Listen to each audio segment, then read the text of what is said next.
I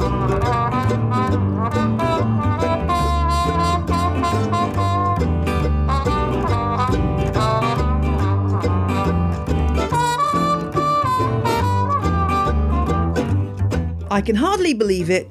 I have to keep pinching myself, but it's true. On the Ledge podcast is 4 years old. Thanks for joining me. I'm your host, Jane Perrone, and I've been chatting about plants on this here podcast since the 28th of February 2017.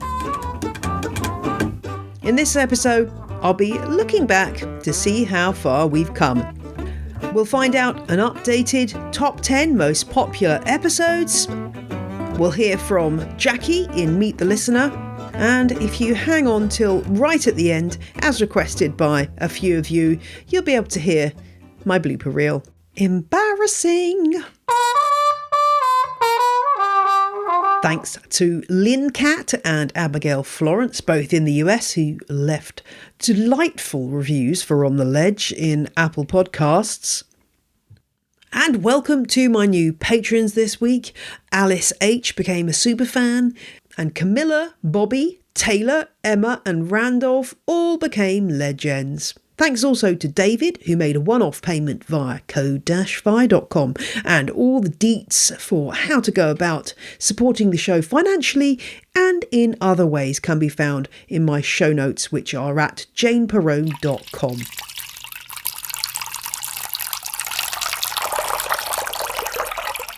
Many of you have been in touch to say that you thought that sound effect that I just played was the sound of me pouring myself a cup of tea.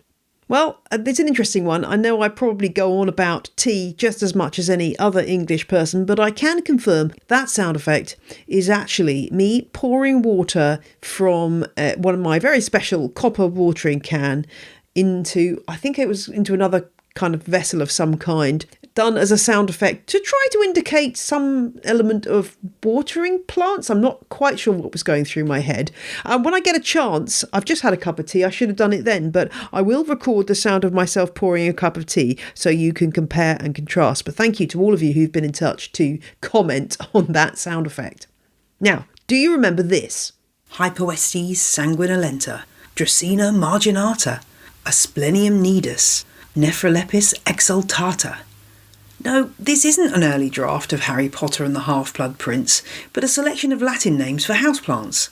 There are many indoor plants with Latin names that are intriguing, beguiling, sexy even, but to me the most dramatic and mind-boggling of all is Monstera deliciosa. Actually I think you'll find it's pronounced Monstera deliciosa.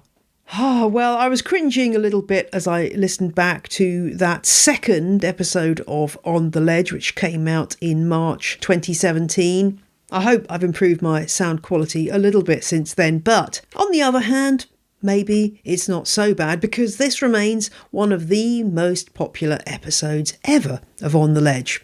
In episode 100, I gave a top 10 of the most popular episodes. So I thought it might be a nice idea to kick off this episode with an update. Here we go. The countdown begins at 10. Back in June 2019, in the 100th episode 78 on houseplant hoarding was at number 10. But that's dropped right out of the top 10 and been replaced by episode 144, underrated houseplants. Now, as I remember, that episode was one that was a bit of a last-minute substitution when another interview fell through. So it just shows you never know what's inspired last-minute ideas are going to work. At 9, it's episode 119, How to Give Your Houseplants a Health Check. Again, I think that was another episode that I did pretty much off the cuff, so are you getting a vibe about how I run On the Ledge here? Yes, fly by night is the word. And then at number 8, it's episode 98 on the science of plant propagation with the wonderful American horticulturist Leslie Halleck. So there you go. People want to know about plant science. Who knew? In at number 7, is episode 109, Peperomias Part 1. Ah yes, that was when I visited the wonderful Sally Williams and her national collection of peperomias in the Peak District. So that just shows how popular those plants are. And Part 2 is not in the top 10, but it does include that all-important information about humus pot propagation, which is such a key method of propagation for me now. So I and many of you have a lot to thank Sally Williams for. And then episode 82 comes in at number 5, Growing Hoyas, aka the wax plant. That's when I interviewed Doug Chamberlain, Hoya grower extraordinaire of Vermont Hoyas. Still a really popular episode. I think since that episode I've probably quadrupled my own Hoya collection. And hot news, if you're into Hoyas, there's another Hoya heavy episode on its way. Next week I will be speaking to Ellen Zakos, who is another Hoya fan, and she's got a huge Hoya tattoo as well. Now episode 82 was at number 1 in the chart from the 100th episode, so it's dropped back but still showing how popular Hoyas are. And at number 4, it's episode 99, Houseplants for Low Light. Yes, we all want to know what plants to put in those dark corners, and that was where I spoke to Lisa Eldred Steinkopf, the houseplant guru, about plants that will cope with a lack of natural light. Then at number 3, it's the very first episode of On the Ledge, episode 1 on terrariums, when I was a wee baby podcaster with my training wheels very much still in place. I haven't done much on terrariums since then. I really should put that right, but it's great to hear that people are still listening to that very first episode. In at number 2, it's 10 Commandments for Houseplant Care. This was a really great episode. I interviewed Judy Feldstein of houseplant411.com, and she offered up her top 10 tips for houseplants, and this episode obviously touched a nerve for many of you. And then the suspense is killing you, I'm sure. Well, it probably isn't because I've kind of told you, but anyway, at number 1, the most popular episode ever of On the Ledge, it's episode 2, Monstra Deliciosa, the Swiss cheese plant. So there you go, that is the top 10. It's interesting comparing with June 2019, because the only episode that is in both of those charts from June 2019 and today is the Growing Hoyas episode. Isn't that interesting? If you want to have a look at the chart and listen to all of those episodes, do check out the show notes for this episode, and you can click through to the relevant shows. And now it's time to meet this week's listener.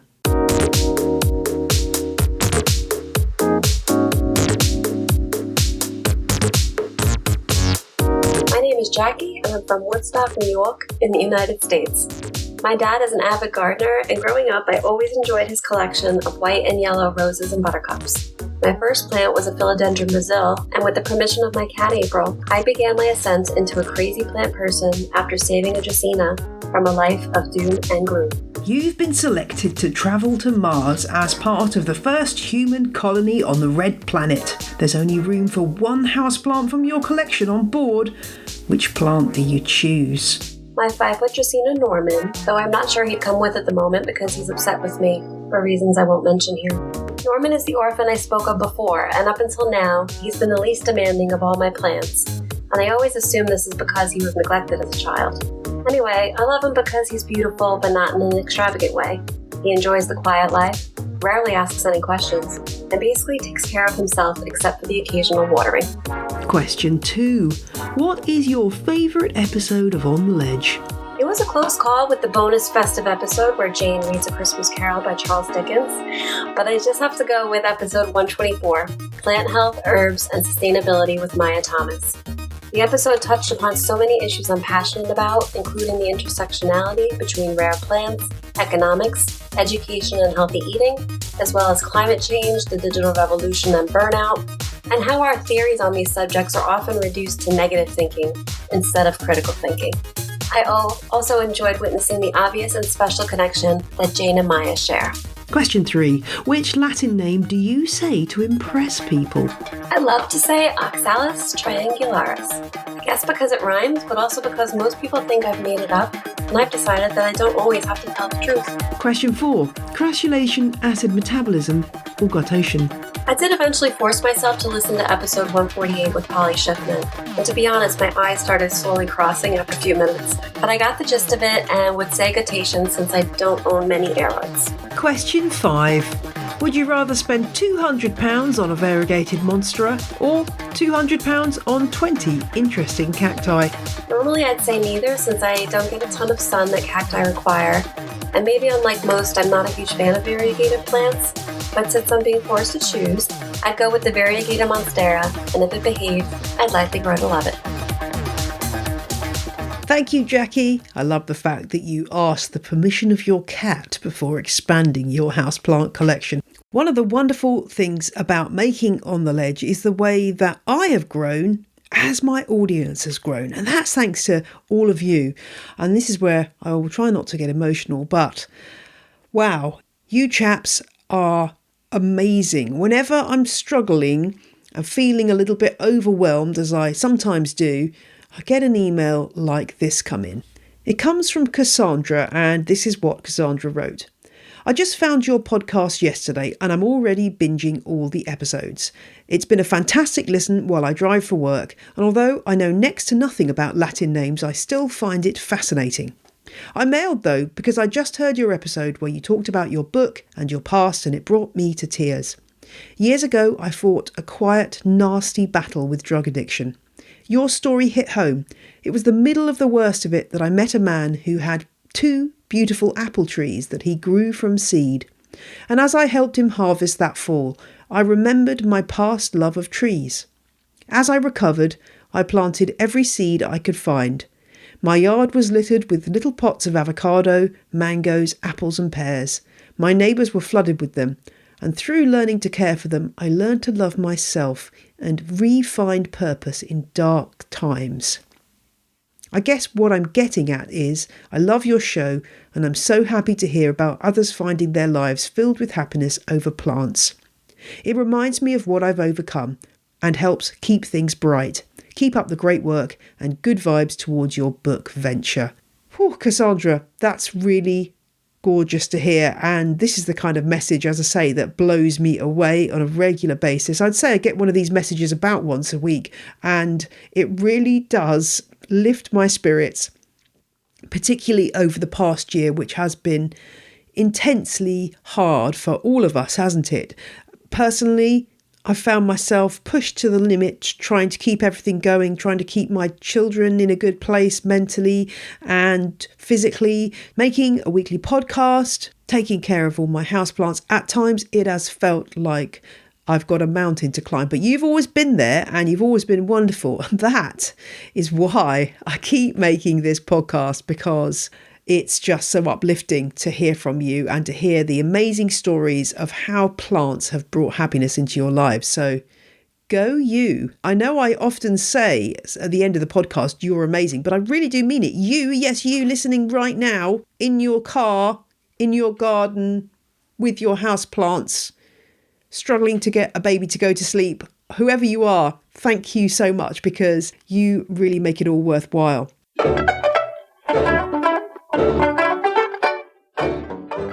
This week's show is supported by Harvest, the smart mini greenhouse that lets you grow all year round.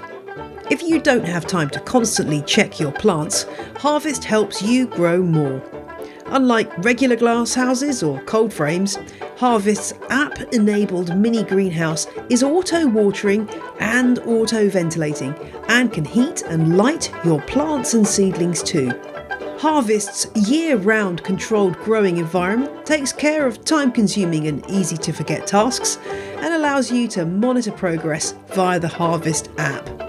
Harvest mini greenhouses start at £640. Find out more at harvest.co.uk. That's harvest.co.uk. Harvest helps you grow more. And now it's time for Question of the Week, and I thought we would revisit a legendary On the Ledge question and try to find out what's happened since. Do you remember in episode 80 when we heard from Amy about her hissing, peace lily. Amy tweeted me to ask, do you have any prayer plants? And my answer was, no, I don't. It's not one of my favourite of houseplants. I find them a little bit diva-ish in their tendency to wilt when they get thirsty. But Amy then continued with this intriguing tweet. Really, how come? I have one in my living room and for months I have been hearing a random hissing for it. I have a small one upstairs now and same thing. Did you ever experience that? I think this is probably the question that most often keeps me awake at night when I'm lying there at 2 a.m. I just really want to know what was causing the hissing.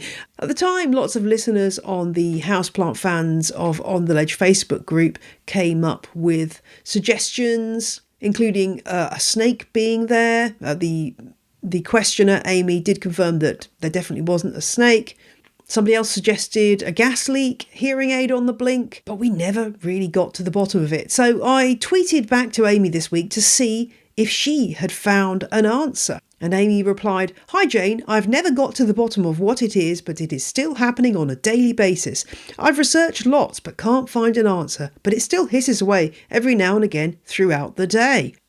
Well, in excellent timing, I got a Twitter DM from somebody called DP, who happened to have been listening to that very episode. Now, DP is a microbiologist, so knows a thing or two about processes that might be happening that cause hissing. And DP wrote, "I don't know if the mystery was ever solved, but I have another theory to offer." Ooh, yay, I love a theory. DP goes on, "Many bacterial species produce copious amounts of gas which can build up quite a lot of pressure if it doesn't have anywhere to escape to. I wonder if her plant didn't have some kind of abscess which occasionally built up enough pressure to spring a small leak like a balloon and release the gas with a hiss. If it were large enough in proportion to the stem, it could also cause it to move or shake like the question asker described. Regardless of the reason or outcome, I got a good horrified facial expression and then a good laugh out of that episode. Thanks." Brilliant. Well, DP also wrote a subsequent message saying, "I'm a microbiologist, so I may be hearing hoofbeats and thinking zebras." I love that. I've never heard of that phrase before, but I'm going to be using that. "But a closed-off canker or ghoul seems like a nice place for Clostridium or another gas-producing anaerobe to hang out. Of course, I'd rather there were a tiny snake hiding in her plant, shouting at her. Well, wouldn't we all? As somebody who has acquired a tiny snake in the form of Clementine the milk snake, my daughter's snake, in the past year, I can confirm that I've never heard her hiss. Maybe she's too small, but she is completely silent. So I don't know. It's an interesting one. Now, I did find a message on the UBC Botanical Garden forum about another noisy peace lily. This member said that their plant's been making popping noises after the plant had been put outside for a bit of rain. And her husband described it as like the sound from the cereal Kellogg's Rice Krispies. Interesting. And somebody suggested that the sound may be the excess water draining out of the soil. And this was something that had happened to them when they flooded a couple of plants as they took the sources away. An audible popping noise as the water drained away. But the OP then came back and said, "I had another thought as well. Could the sound come as the leaves open up from the tightly wrapped leaves as they begin to open? When the sounds were happening, we saw several new leaves that were just opening." Aha, interesting. And you know what? I think this is the most likely cause. Something to do with a new leaf popping out. But the jury's still out. There's also DP's theory and the water draining theory. We still need an answer to this question. So if you know of a noisy peace lily, get your phone up there, get the voice memo app on and record it so we can hear it. And let's try to work out exactly what's going on. I think between us on the Ledger listeners, we can crack this one. And while we're talking about strange peace lily phenomena, one other little thing for you to think about. I had an email from Katerina about her peace lily, which has developed a split leaf with reduplicated tips. I'll put a picture in the show notes, but I'll try to describe it for you. One of the leaves is split about halfway down the midrib, the centre vein of the plant. It splits in two, and the outline of the leaf goes in two completely different directions to kind of make a V sign. I have never seen this before. I had a suggestion that it might be something called fasciation, which has a range of causes, but causes plant material to be distorted. But I'd love to know if anyone else has experienced anything similar with their spathiphyllum. If you have, do drop me a line. And the other question I wanted to look at in this episode also refers back to my number one most popular show, episode 2 on Monstera deliciosa. And listening back to that show, what's really fascinating is how the range of Monstera species has exploded in the marketplace in the last few years, and now we can get so many different plants from this genus. And this is where Natalie's question comes in. Natalie writes, I would love to know the origins of the Monstera. I have the Monstera deliciosa and the mini Monstera. As far as I've seen, they originate from the Americas, but I'd very much like to know where specifically they are indigenous to and where they were taken from. So, what I would say first of all, little book plug coming here, is if you want to go really in depth on this one, do check out Legends of the Leaf, my book, which I'm crowdfunding at the moment, because I'm going to dedicate a whole chapter to the origins of Monstera deliciosa. It's going to go in depth. We're going to find out loads. It's going to be awesome. So if you want to support that book, which is really going to be a distillation of all the wisdom of On the Ledge into a beautiful book with bespoke illustrations, then do check out my website, janeperrone.com, where you can find out how to pledge, because the book won't happen until enough people decide to support me. Plug over Natalie's question. So the genus Monstera, there's about 45 species in that genus, and they're part of the Oraceae, the aroids, which we all know and love, and hail from the warm tropical parts of Central and South America. Deliciosa in particular, well, that one comes from around Mexico. I think a lot of people assume that it's a Brazilian plant, but no, it comes from Mexico, although it has become naturalised in many other tropical parts of the world, so you'll see it growing wild in places where it doesn't originate from. And one of the distinguishing features of many plants in this genus is those holy leaves, and we haven't really quite worked out the reasons for them, but boy, do they make those leaves iconic. Denny Brown notes in her classic work on aroids called Aroid, Plants of the Arum Family, that actually this plant is not that common in the wild. She says it was first collected in Mexico in 1832 and sent to Munich and received no acclaim. But as we all know, that did change, and as more plant collectors descended on Central America and brought back cuttings to Europe, the craze began.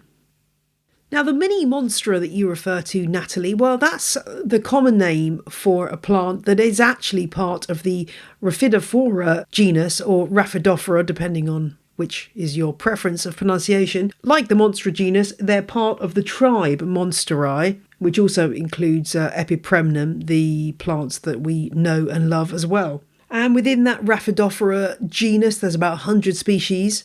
But it doesn't come from the same part of the world as Monstera deliciosa. In fact, it comes from quite a long way away, over in Southeast Asia, places like Thailand and Malaysia.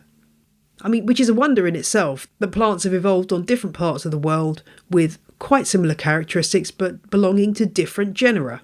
And Rhaphidophora tetrasperma has also been called all kinds of things like Philodendron ginny and Philodendron piccolo. None of these names really bear much relation to its taxonomic description. Over the years of On the Ledge, we've covered a few different questions about Rhaphidophora tetrasperma. The most memorable ones was the question about the leaves taking on a strange apparent variegation where they develop dark patches on the underside. In the end, this was confirmed as a form of guttation, and I'll put a link to that episode in the show notes. And we also covered some actual variegation in a Rhaphidophora tetrasperma and went into a bit of information about the different ways that plants can suddenly sport these genetic mutations. So it's a fascinating plant. I'm going to try to put together a blog post about Rhaphidophora tetrasperma because I think it's such a wonderful plant. Absolutely bomb-proof in my experience, and a great plant to have if you don't quite have the room for the Monstera deliciosa, its Central American relation. Interestingly, Rhaphidophora tetrasperma doesn't get a mention in Denny Brown's classic book Aroids, which I've already mentioned. I do know she's working on a third edition, which I'm very much looking forward to. But she does note that Rhaphidophora is chewed to blacken the teeth in the Philippines. Please don't try that at home, but it's fascinating to know that the plant has been used in that way. But it's not actually the tetrasperma species that's being used for this purpose, to be fair. It's two species, Rhaphidophora corthalsii and Marillii. So again, I repeat, please don't chew your tetrasperma because it's not going to be fun. So there's a little update on a couple of episodes. Looking ahead now, some people have said to me, how are you finding enough topics to cover? Well, you know what? I've got so many ideas. I've got ideas bursting out of my head for episodes that it's actually hard to keep track. But I wanted to give you a heads up about a couple of episodes I've got coming up which need your input. The first one is going to be an episode about biological controls, ways of dealing with pests that involve other creatures. So I'm thinking of things like nematodes, mites and more. If you have got a burning question about biological controls for houseplants, do drop me a line to ontheledgepodcast@gmail.com. I'm going to have not one but two experts to help me answer those questions. Second, one of the most common queries that I get as a houseplant person concerns rescuing orchids. So I'm calling on Terry Richardson, aka the Black Thumb, to come on an episode and help answer all of your queries about that sad orchid you rescued from the supermarket aisle. Can it be saved? You can find out in that episode. So again, drop me an email with pictures and questions and we will do our best to answer. That just about rounds up this week's show. It's wonderful to have you here. Please keep on listening because I'm not going anywhere soon. And now, just for those of you who want to hang around, I'm going to play you my blooper reel. I think this really sums up some of the challenges of making a weekly plant podcast during a pandemic. I hope it gives you a laugh. It also tells you about some of my other interests, including RuPaul's Drag Race. And you get to hear from my long-suffering daughter as well. Enjoy. Oh, Jesus Christ on a bike. Here we go.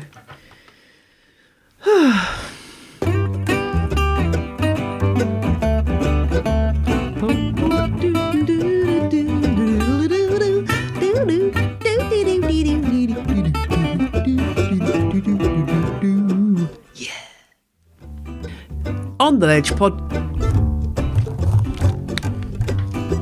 Hello and welcome to On the Ledge podcast with your host, Jane Perrone. So fun. Hello and welcome to an extra leaf number 63. Thank you for joining me, and I'm going to be bringing you more chat with my guest of the episode 169 from last Friday, Dr. Jared Margulis. No, that's not his name. Dr. Jared Margolis. Hello and welcome to On the Ledge podcast. I'm Jane Perrone, and this is a show about, plants. I think it's about plants. Last time I looked, it was about plants. I hope it's still about plants. I'm losing my mind here. The On the Ledge Sew-Along rolls along this week with... The On the Ledge Sew-Along continues this week with... Wolfie, would you stop making your collar jingle, please, dog? Please, darling. I ask you kindly. Thank you.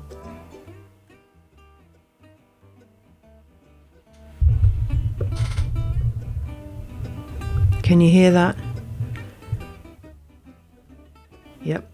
Every time I try to record any audio, every time.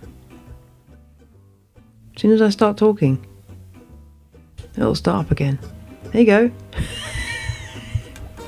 Help me, somebody. Oh, blimey. Didn't realise what time it was. Time for RuPaul. So, over to you. I'd love to know how you... So, can you stop tapping, lovely? Because every time... I know it's a tiny sound, but every time you tap, can you either go out and do it in the other room, or can you not tap? Because every time you tap, it's a little noise that is on my recording, darling. Sorry. I know it's tedious, but there we go. Bye, love. You can put that on your behind the scenes. My blooper reel. Yes. It's on the blooper reel, girl. Whoa. Bye. Bye now. Gotta go tap at my keyboard somewhere.